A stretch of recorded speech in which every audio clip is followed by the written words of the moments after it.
físico, prof? Físico, deixa eu olhar aqui que eu não sei. É 118, não? É, 118. Pronto, 118, então.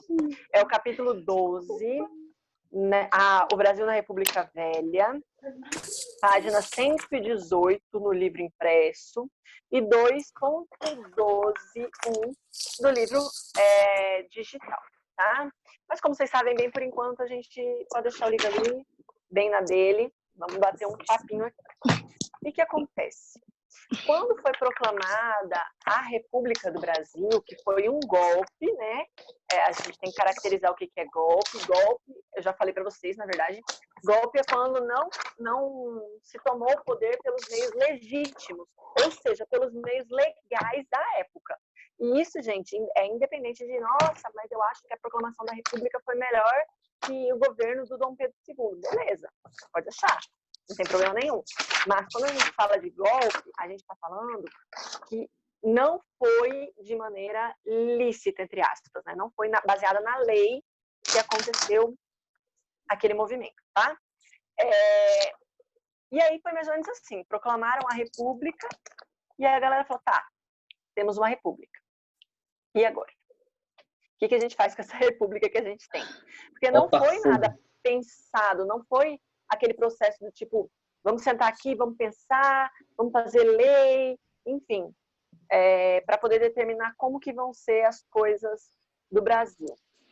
Não foi assim que se sucedeu. Na verdade, aconteceu o movimento e depois eles falaram, beleza, e agora a gente faz o que com isso que a gente tem? Né?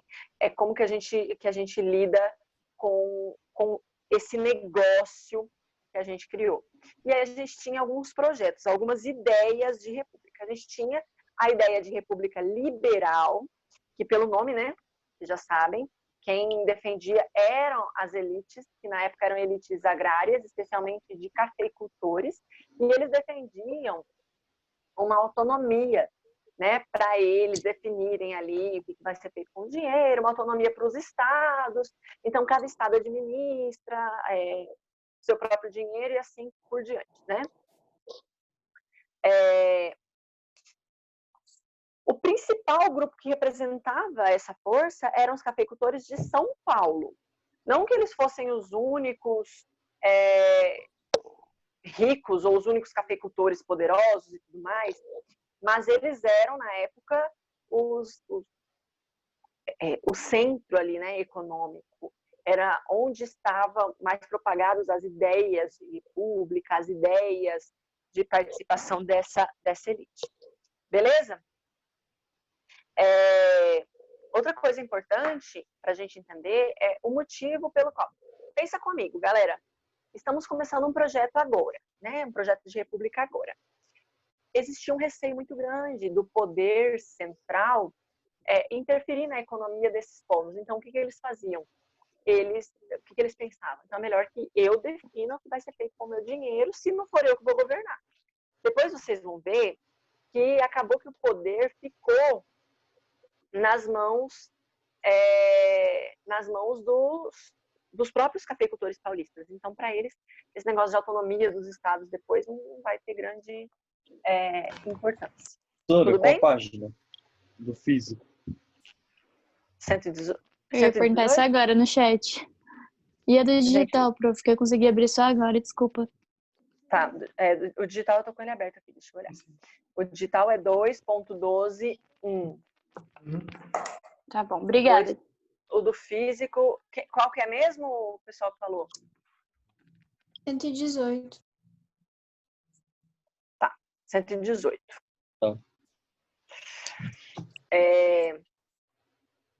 Então, deixa eu voltar aqui porque eu estava falando. Pronto. Então, o que acontece? A gente tem essa primeira perspectiva aí. Outra perspectiva era a de República Jacobina. Vocês lembram dos jacobinos, da Revolução Francesa? Os jacobinos, eles eram mais radicais, então eles já defendiam a questão da participação popular, do voto e tudo mais. Os girondinos, né?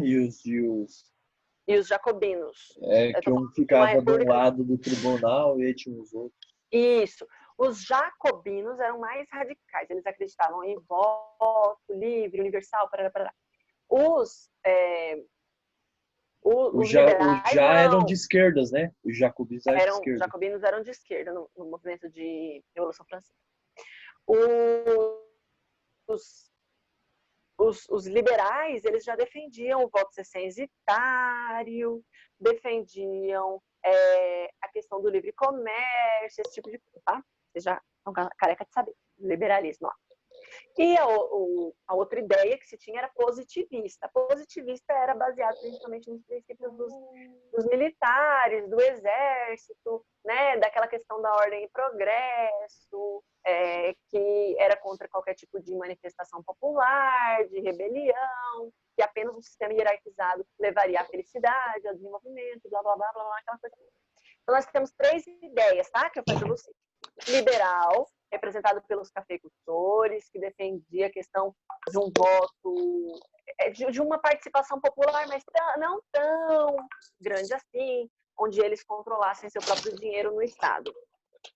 A outra da Jacobina, que era mais revolucionária, que defendia a igualdade, Paraná, participação popular, e o outro positivista, que defendia os militares. Vocês devem lembrar que a proclamação da República, que aconteceu em 1889, foi feita por quem? Por quem?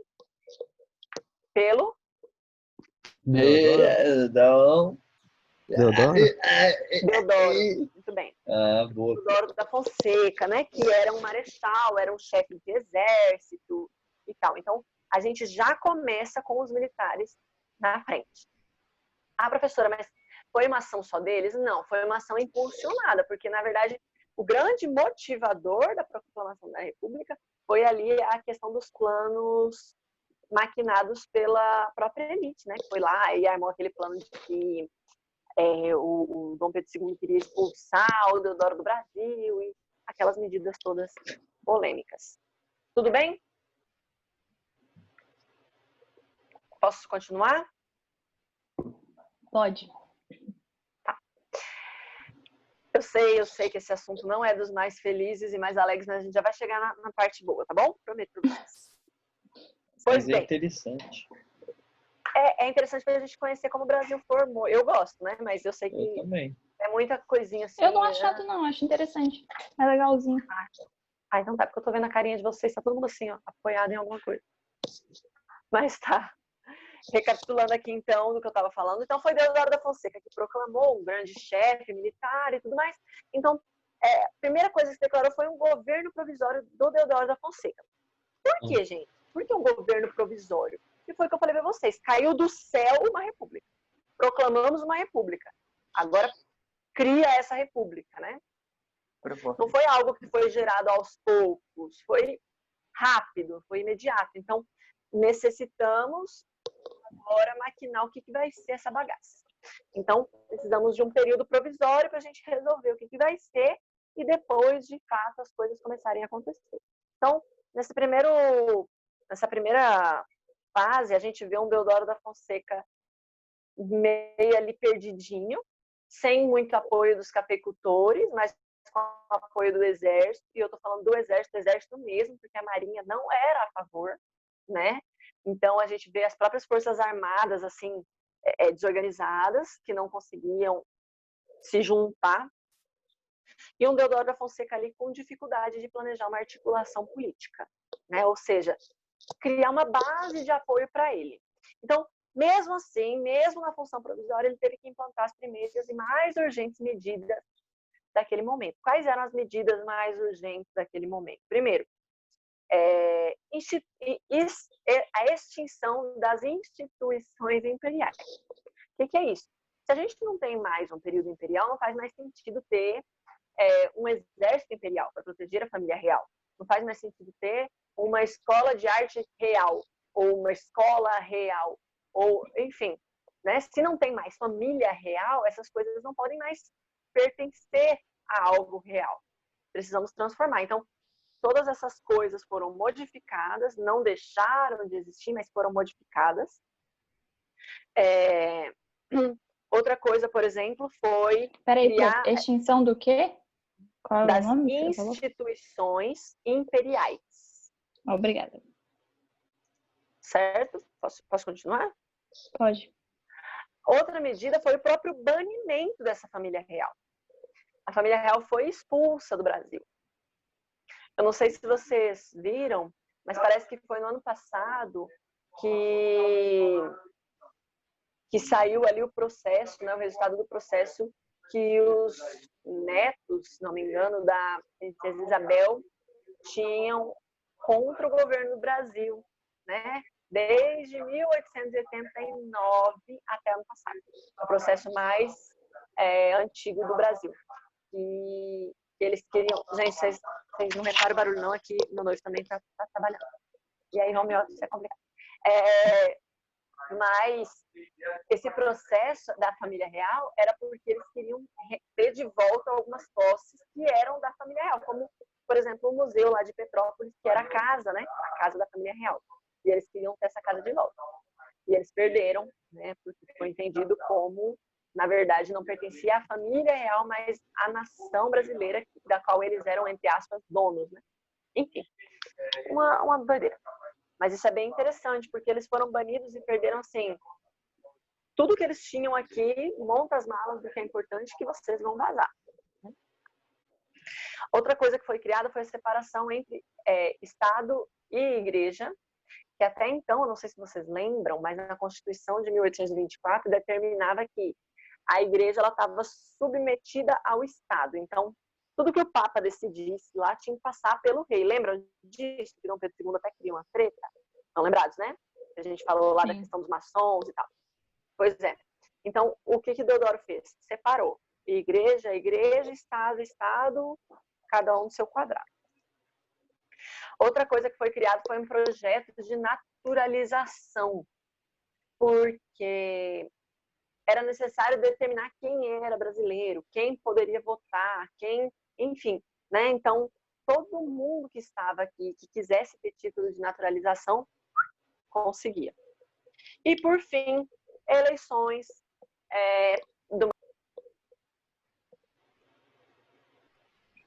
Gente, Sora, a professora você tá se muda? mutou. Tá mutado. Sora, você se mutou, Sora. Não fui eu, não, é que me ligaram. Ah, Tudo bem?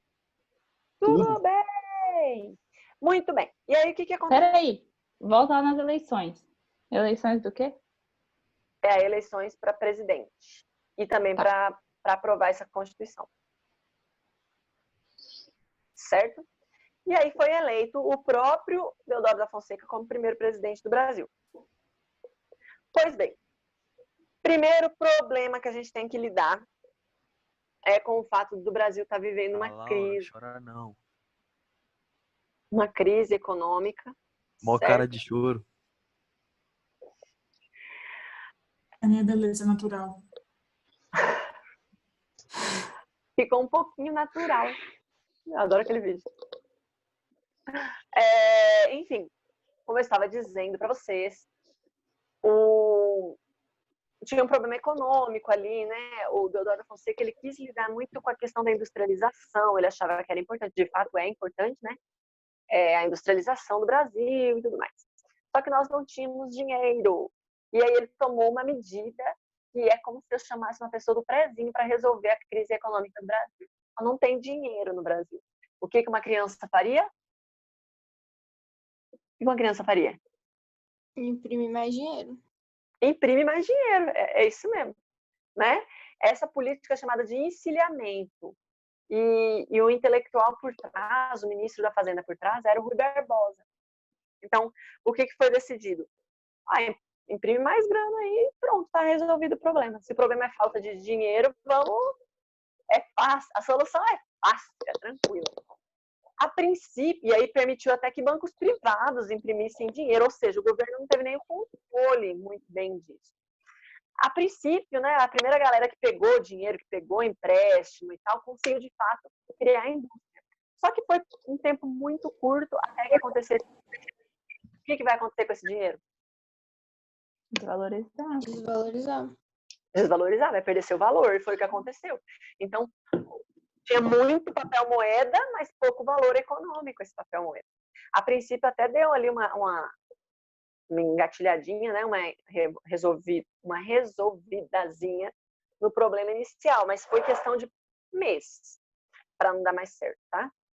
Então, a gente tem aí essa política de encilhamento, ela criou, inclusive, uma febre de especulação, porque a galera começou a pegar esse dinheiro para investir e não sei o quê, para construir, para fazer um monte de coisa. E, gente, isso foi um caos econômico no Brasil. Certo? O que mais que eu queria falar sobre isso? Tá. Outra questão importante para a gente destacar, só para eu encerrar ali a questão do Deodoro da Fonseca. Certo? Quando ele estava no governo, ele não teve aprovação de muita gente, pela crise, pela imposição das suas forças, pela falta de apoio a algumas classes, como dos próprios cafeicultores. Começou a estourar uma série de revoltas, inclusive dentro do próprio exército, né? Enfim, e aí deixou o Deodoro da Fonseca perdido, e ele decidiu que quer saber do que mais? Eu não quero, não preciso disso aqui, tá? Meu marido tem 2 empregos. Só que sem essa parte, né? Ele não quis mais ficar no governo, apesar de ter feito grandes coisas, como essa primeira Constituição, como a criação de estradas de ferro que integraram bastante o Brasil, permitiu uma industrialização, porque a gente sabe que a indústria precisa de uma via de escoamento do produto, um jeito, né, de tirar esse produto daqui para fora. Enfim, ele criou alguns mecanismos, mas essa dificuldade de integrar e de ter conciliação política fez com que o Deodoro decidisse largar, abrir mão do poder e o seu vice assumir, tá? O seu vice era o Floriano Peixoto, o chamado Marechal de Ferro. Galera, o Floriano Peixoto, ele foi um cara que era muito diferente do Deodoro. Enquanto o Deodoro não conseguia lidar, ele não conseguia dialogar, o Deodoro tinha um problema para dialogar, ele era extremamente militar. Então, para ele era o quê? Eu mando e a hierarquia obedece. É assim o positivismo, né? Já não é uma outra organização, ele conseguiu conciliar muito bem, ele teve que lidar com um momento de guerra civil, né, da Marinha se rebelar, e mesmo assim ele conseguiu controlar e se tornar um ícone, né, porque tinha gente que era florianista, que chamava, que era seguidor do Floriano Peixoto. Então vamos lá. Floriano, então, era um governante hábil, né, diferente do seu antecessor, conseguiu ter o apoio aí dos mais radicais, dos cafeicultores, foi autoritário dentro dos limites da Constituição, agradou muito no sentido econômico, enfim, tá? Beleza ou não? Beleza. Nos primeiros anos do governo do Floriano, ele criou algumas leis que, por exemplo, reduziam valores de aluguel de residências de baixo padrão. Então, as pequenas casas, porque como tinha muita gente que tinha pouco tempo acabado a escravidão, gente, parece, assim, a gente fica comparando muito com o nosso mundo, né? Mas era um mundo à parte. Imagina, Floriano foi, acho que o Deodoro ficou 2 anos só, então 1891 era 3 anos, 4 anos após o fim da escravidão legal, né? A escravidão ainda existia, só que de maneira ilegal, né? Então, era com esse mundo que o cara lidava. O cara lidava com um monte de gente que acabou a escravidão, foi pra cidade e, tipo, boa sorte para viver aí, né? Então, aluguel era muito caro, porque era muita gente precisando. A comida era caro, porque as cidades não estavam preparadas para aquela gama de pessoas, enfim. Então, ele criou algumas medidas para isso. Por exemplo, a redução do valor do aluguel em habitações de baixo padrão, habitações populares, por assim dizer, né? Ele iniciou um projeto de construção de casas populares, né? Para acabar com os cortiços. Os cortiços, eu não sei se vocês sabem, mas tipo... surgiu, na verdade, o cortiço eram aquelas casonas grandes. O que o povo fazia? Alugava cada quarto para uma família. Então, virava aquela a quantidade absurda de pessoas vivendo na mesma casa, tinha 10, 15 pessoas que moravam num quarto só, 30, 40 pessoas que dividiam um banheiro, então era extremamente insalubre, um espaço sujo. Aí, por vezes, eles dividiam as casas com tipo uma parede no meio, fazia como se fosse um monte de aglomeradinho. Não sei se vocês já viram aquelas casas onde tem só um corredorzinho entre elas, bem pequeno.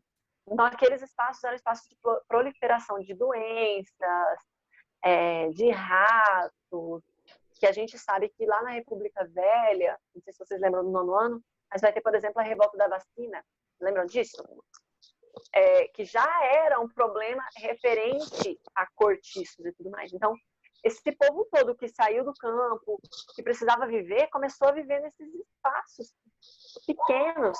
Às vezes, os cortiços eram formados por um monte de barracões. Então, Floriano Peixoto criou essa medida aí de construção de casas populares, justamente para substituir cortiços e barracões. Certo? Outra coisa que ele fez para poder permitir o acesso à alimentação para essas pessoas foi suspender impostos sobre a carne, por exemplo. Então, não tinha mais imposto sobre a carne, o que permitiu que muita gente passasse a consumir a carne, né? O que também foi uma medida bastante popular, certo? O que mais que eu queria falar? Bom, vocês podem perceber só por essas medidas que o cara se tornou rapidamente muito bem aceito pela camada mais pobre, né? As pessoas mais necessitadas começaram a apoiar e ele foi acusado de fazer uma política paternalista, assistencialista e tal. Entretanto, essas pequenas concessões permitiu com que uma grande quantidade de pessoas, entre aspas, melhorasse a qualidade de vida para poder ser uma mão de obra mais especializada, uma mão de obra melhor. Outra coisa que Floriano fez para melhorar aí a questão da industrialização no Brasil, medidas protecionistas. Vocês lembram o que é isso, protecionismo? Vocês já devem ter estudado em geografia. Eu estou olhando assim porque vocês estão aparecendo no meu computador para mim, tá? Vocês lembram? Não. Não? Você tá numa Acho tela que separada. o nome me lembra um pouco alguma Lembra, coisa, não. mas eu não sei. Eu lembro assim do nome, mas... É o seguinte, vou explicar. O protecionismo, ele é uma medida... Todo produto que sai ou que entra num país, ele paga alfândega, imposto de alfândega, concordam? Então, por exemplo, se vem um produto lá dos Estados Unidos para o Brasil, quando ele chega no Brasil, tem que pagar um imposto de alfândega. Que depois, é lógico, a empresa não paga o imposto do bolso dela, ela repassa para o consumidor, lógico. Mas, qual é a lógica? A medida protecionista, ela aumenta esse imposto de alfândega. Torna mais o produto que vem de fora do Brasil, qualquer produto que vem de fora, paga taxas mais altas. Para que isso, professora? Para incentivar a galera a comprar produto nacional. Porque o produto nacional sai mais barato. Oi. E o imposto, porque nessa época era de exportação e importação para fora do país, no caso. E de estado, porque hoje em dia a gente tem de estado, por exemplo. Minha mãe, as fábricas de algumas marcas que ela vende são em São Paulo ou em Goiânia. E daí, para ser enviado para cá, tem, tipo, todo um imposto diferente. De cada lugar é diferente. Então, na época, como o objetivo era incentivar a industrialização, você não via muito esse imposto de Estado, mas ele existia. Ele só não era igual hoje, né? Que dependendo do setor, fica péssimo, né? Mas na época existia também. Tanto é que foi um dos motivos do Rio Grande do Sul se rebelar, né? Eram os impostos que eles pagavam. Mas olha só, por que existe essa medida protecionista, gente? Então, para proteger a economia nacional. Pensa comigo. Se você, por exemplo, tem lá a fábrica de televisão, certo? E aí vem a Samsung, vem eu nem sei mais, sempre Toshiba ainda faz, não sei. Aquelas fábricas japonesas que a gente sabe que tem uma linha de qualidade muito grande e tudo mais. E aí eles não pagam taxa de alfândega. Aí a gente aqui do Terceirão cria uma fábrica de televisão também. começamos agora a fábrica de TV. E a nossa TV, ela, obviamente, a produção vai sair mais cara, porque nós vamos começar produzindo em menor escala. E a gente sabe, né? Quando compra do fornecedor, quanto mais você compra, mais desconto, não é assim? Não é? Você vai comprar vidro, você comprar, sei lá, 10 mil peças de vidro, vai sair mais barato cada uma do que se você comprar 15. O atacado, né? O atacado sai mais barato. Pois bem, se o governo não cobrar valores mais altos dessas televisões que vêm de fora, ninguém vai comprar a nossa. Concordam? Se for o mesmo preço.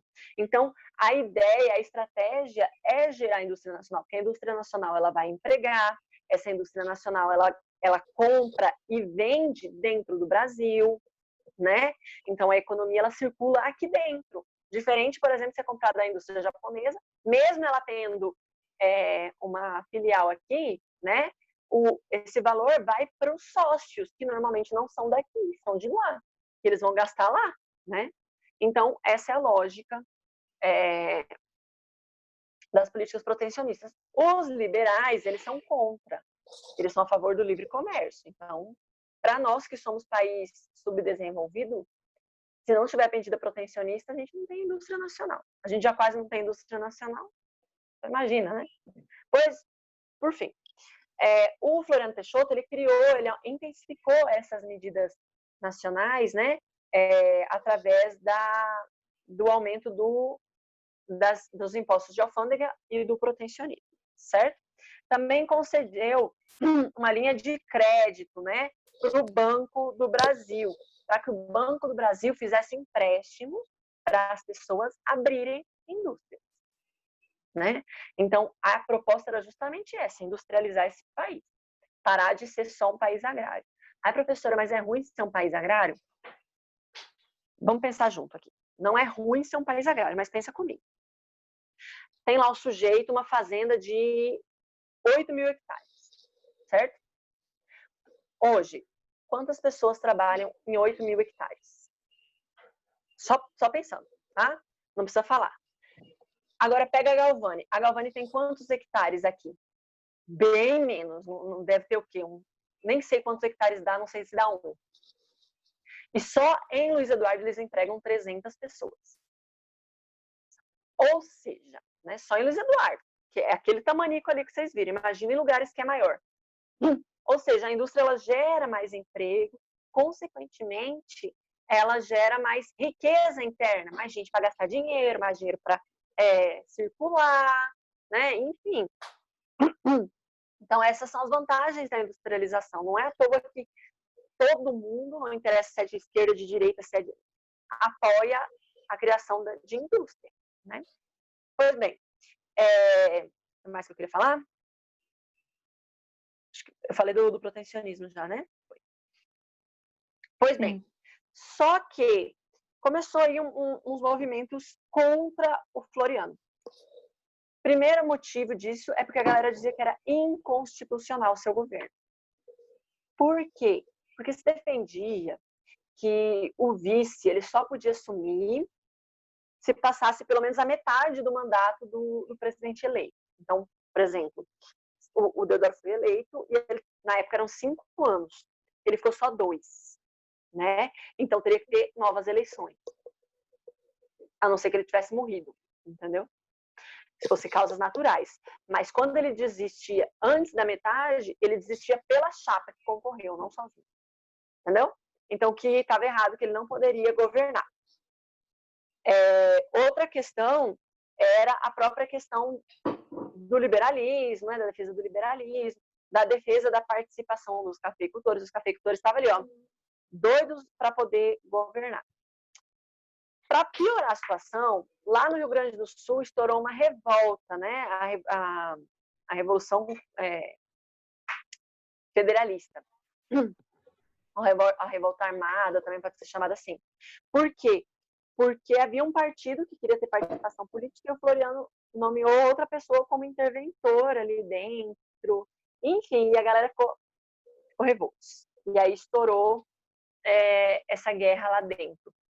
E é inclusive por isso que ele é chamado de Marechal de Ferro, porque ele conseguiu controlar essa revolta sem mostrar qualquer tipo de fraqueza. Ele já estava estourando um monte de gente aí querendo que ele saísse, inclusive a Marinha, né? Teve aí a revolta federalista, enfim, um monte de gente Deu querendo uma que ele... lagada, prof. Oi? Deu uma lagada. Eita, travou tudo agora. Ana Laura, sua internet tá ruim. Ana Laura, Você tava falando daí, deu uma travada assim. Ah, tá, entendi. Oi? Ana, O Robocop. a Oi? sua internet tá ruim. Ah, tá. Saiu foi você toda travada. falando devagarinho. Bom,